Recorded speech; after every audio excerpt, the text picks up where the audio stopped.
ഈ ഒരു ചോദ്യം ശ്രദ്ധിക്കൂ. 1/1/2022 ശനിയാഴ്ചയാണ്. 1/1/2026 ഏത് ദിവസമായിരിക്കും? 1/1/2022 ശനിയാഴ്ചയാണെങ്കിൽ 1/1/2026 ഏത് ദിവസമായിരിക്കും എന്നുള്ളതാണ് ചോദ്യം. സാധാരണ ഇങ്ങനെ ചോദ്യം കിട്ടിക്കഴിഞ്ഞാൽ നമ്മൾ ചെയ്യുന്നത് 1/1/2022 മുതൽ 1/1/2026 വരെ ആകെ എത്ര ദിവസം കൊണ്ട് നോക്കും. ആ ദിവസങ്ങളുടെ ഇടത്തെ 7 കൊണ്ട് ഹരിക്കും. 7 കൊണ്ട് ഹരിച്ചാൽ എത്രയാണ് ശിഷ്ടം കിട്ടുന്നത്? ആ ശിഷ്ടത്തിന്റെ എണ്ണത്തിന് തുല്യമായിട്ട് ശനിയാഴ്ചയിൽ നിന്ന് മുന്നോട്ടേക്ക് കൂട്ടി വരുമ്പോൾ ഏതാഴ്ചയാണോ കിട്ടുന്നത് അത് എഴുതിയാൽ മതിയാവും. പക്ഷെ ഇവിടെ ഇതിന്റെ എളുപ്പവഴിയുണ്ട്. കാരണം 1/1/2022 1/1/2026 എന്നാണ് പറയുന്നത്. അതുകൊണ്ട് ഇവിടെ ദിവസവും അതുപോലെ മാസവും ഒരേപോലെയാണ്.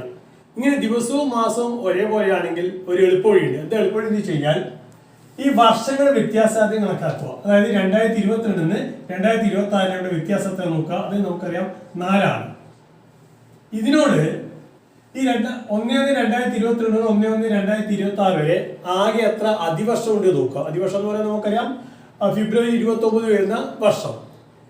ഫെബ്രുവരി 29 വരുന്ന വർഷം 2024 2024 4 ഗുണിതമാണ്. അതുകൊണ്ട് 2024 അതിവർഷമായിട്ട് വരുന്നത്.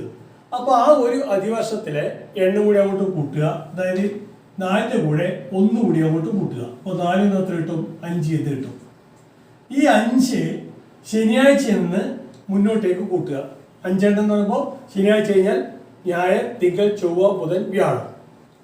അപ്പോൾ വ്യാഴാഴ്ചയായിരിക്കും 1/1/2026 വരിക. ഇനി വേറൊന്നുകൂടെ നോക്കാം നമുക്ക്. ഇപ്പോൾ 1/1/2015 ഒരു വ്യാഴാഴ്ചയാണ്.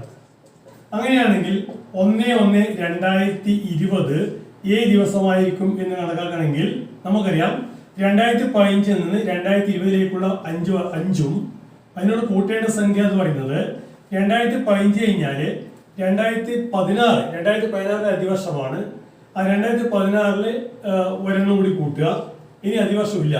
കാരണം 2020 1/1/2020 അവിടെ ഫെബ്രുവരി വരുന്നില്ല. അതുകൊണ്ട് തന്നെ 5 1 കൂട്ടി എത്ര കിട്ടും? 6 എന്ന് കിട്ടും. ഈ 6 ദിവസം എവിടെ കൂട്ടണം? വ്യാഴത്തിൽ നിന്ന് 6 ദിവസം മുന്നോട്ട് കൂട്ടി കഴിഞ്ഞാൽ വെള്ളി, ശനി, ഞായർ, തിങ്കൾ, ചൊവ്വ, ബുധൻ കിട്ടും. അപ്പോൾ ബുധനാഴ്ചയായിരിക്കും ഏത് 1/1/2020 വരിക. ഓക്കെ.